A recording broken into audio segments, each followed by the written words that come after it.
Steering wheel used to steer and maneuver the car. Then the gas used to accelerate the car. Then the brake used to stop the car. Then the clutch used to control the car.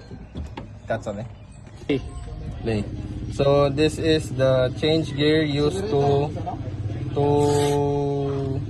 level or to change your speed.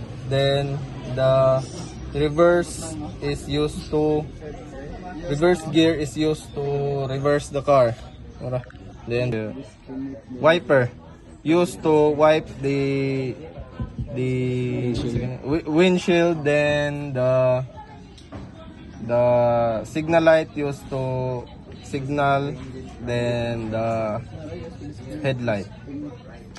Handbrake used to full stop the car. Used to see side mirror used to see the incoming vehicle. Signal light used to aware the car behind.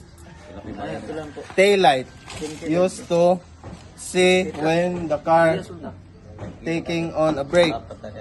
Reverse light used to aware the incoming car when you are reversing the car.